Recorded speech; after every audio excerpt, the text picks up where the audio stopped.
Ejercicio 1 y 2. Primero seleccioné una muestra de 25 datos usando los primeros registros de la tabla. Después calculé la media de la población, que fue 221.10, y su desviación estándar, que fue 46.88. Luego calculé la media de la muestra obteniendo 239.27 y utilicé el tamaño de la muestra de 25 para sacar el error estándar, que fue 9.38. Después apliqué la fórmula Z y obtuve un valor de 1.94. Con ese valor busqué la probabilidad en la tabla Z y obtuve 0.9737. Como pedían la probabilidad que fuera igual o mayor, hice 1 menos 0.9737 y el resultado final fue de 0.0263, o sea, 2.63%. Este ejercicio busca determinar el rango de precio en el que probablemente se encuentran las casas de la zona. Se analizó una muestra de 105 casas con un precio promedio muestral de 221.103 miles de dólares. La desviación estándar de los precios es de 47.105. Para nuestro procedimiento calculamos el error estándar dividiendo la desviación estándar entre la raíz cuadrada del tamaño de la muestra, lo que da 4.597. Para un nivel de confianza del 95% se utiliza el valor crítico 1.983 de la tabla T.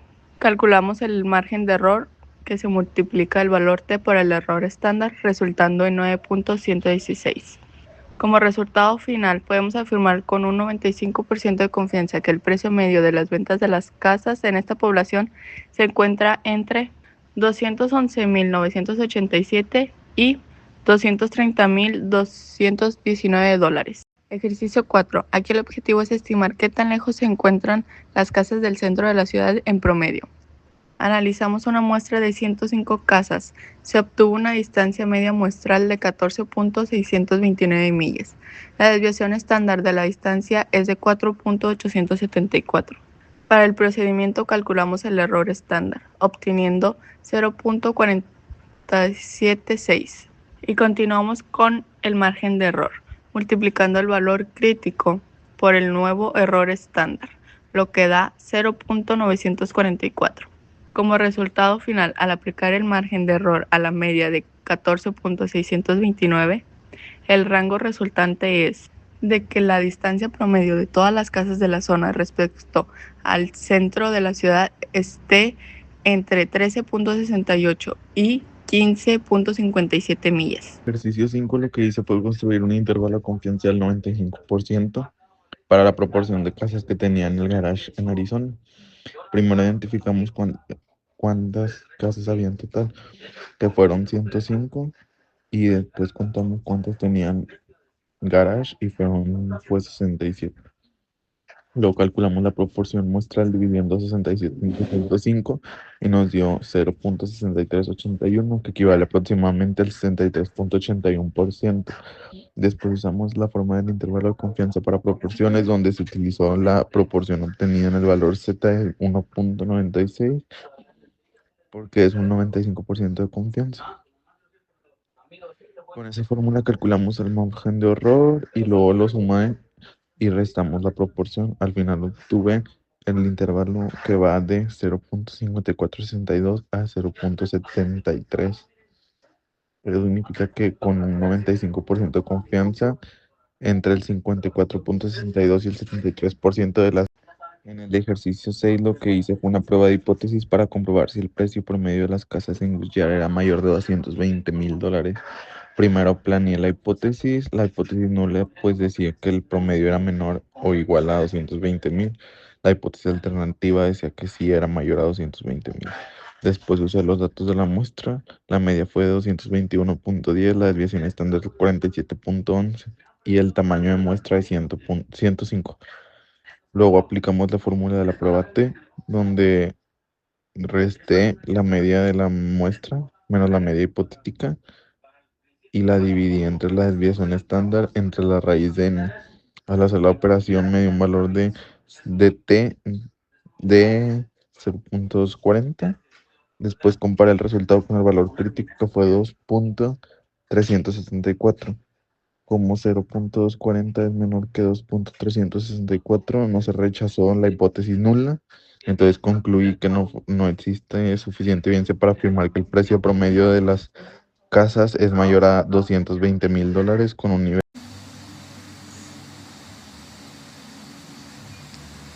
En este ejercicio número 7, realizé una prueba de hipótesis para comprobar si el tamaño promedio de las casas vendidas en Courtyard, Arizona es mayor a 2.100 pies cuadrados. Primero tuve que identificar los datos del problema, el tamaño de la muestra, el nivel de significancia, la media muestral y la división estándar, para poder sacar después una hipótesis. Y fue de que la hipótesis nula fue que la media es menor o igual a 2.100 pies cuadrados, y la hipótesis alternativa fue que la media es mayor a 2.100 pies cuadrados. Luego, utilizando la fórmula de la prueba T, donde se resta la media hipotética, la media muestral, y se divide entre la división estándar sobre la raíz de n, al sustituir todos los valores obtuve el estadístico T de 5.10. Después busco el valor crítico con un nivel de significancia de 0.01 en una prueba de cola derecha, obteniendo aproximadamente 2.36.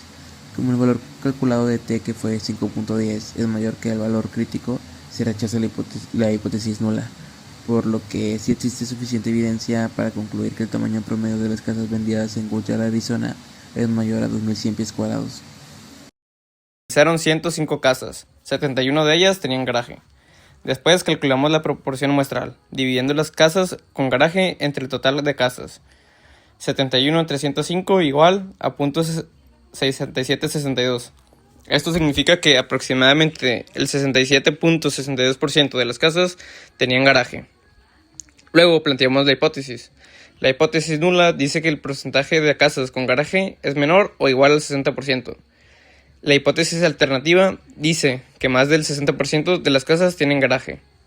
Después utilizamos la fórmula de prueba de hipótesis para proporciones y obtuvimos el estadístico Z, igual a 1.59. Con este valor encontramos el valor, que fue aproximadamente .0555. Como el valor P es mayor que el nivel de significancia de .05, no podemos rechazar la hipótesis nula. La conclusión es que no existe suficiente evidencia para afirmar que más del 60% de las casas vendidas en Goodyear, Arizona, tienen garaje. Problema 9. Casas con alberca. Ahora analizamos las casas con alberca. Los datos fueron 105 casas en total, 67 de ellas con alberca. Calculamos la proporción, 67 entre 105 igual a .6381. Esto significa que el 63.81% de las casas tenían alberca. La hipótesis fue, la hipótesis nula establece que el porcentaje de casas con alberca es mayor o igual al 60%. La hipótesis alternativa establece que al menos del 60% tienen alberca. Al aplicar la fórmula obtenemos Z igual a .80. El valor fue aproximadamente a .7872. Como este valor también es mayor que .05, no se rechaza la hipótesis nula. Por lo tanto, no existe evidencia suficiente para concluir que menos del 60% de las casas tienen alberca. Bueno, yo voy a explicar el ejercicio número 10. En esta hoja primero se colocan los datos de las variables X y Y. La variable X representa el tamaño de la casa en pies cuadrados y la variable Y representa el precio de venta en miles de dólares. Después se calcula el promedio de ambas variables, es decir, la media de X y la media de Y. Después a cada dato se le resta su promedio para obtener las columnas de X menos media de X y Y menos media de Y. Estas diferencias sirven para medir qué tan alejados están los datos respecto al promedio. Después se multiplican ambas diferencias para obtener la columna de productos y también se elevan al cuadrado para calcular las desviaciones cuadráticas. Con estos últimos resultados se obtiene el coeficiente de correlación, que en este ejercicio es 0.37, indicando una relación positiva moderada entre el tamaño de la casa y el precio. Al final se calcula la ecuación de regresión lineal obteniendo la fórmula que es igual a Y igual a 65.43 más 0.07x, que permite estimar el precio de venta según el tamaño de la casa. Ahora en el problema 11 se realiza un procedimiento similar, pero ahora la variable X corresponde a la distancia del centro de la ciudad y la variable Y sigue siendo el precio de venta. Primero se organizan todos los datos y se calculan las medidas de X y Y, para después obtener las diferencias entre cada dato y su promedio, generando las columnas de X menos media de X y Y menos media de Y. Después esas diferencias se multiplican y también se elevan al cuadrado para poder aplicar la fórmula de correlación y regresión. El coeficiente de correlación obtenido es de menos 0.22, lo que indica que la relación es negativa, débil, o sea que mientras aumenta la distancia del centro de la ciudad, el precio tiende a disminuir. Al final se obtiene la ecuación de regresión, que es igual a y igual a 252.26 menos 2.13x, utilizada para estimar el precio dependiendo de la distancia del centro de la ciudad. Y la gráfica de dispersión pues se hicieron con los mismos datos que ya se mencionaba.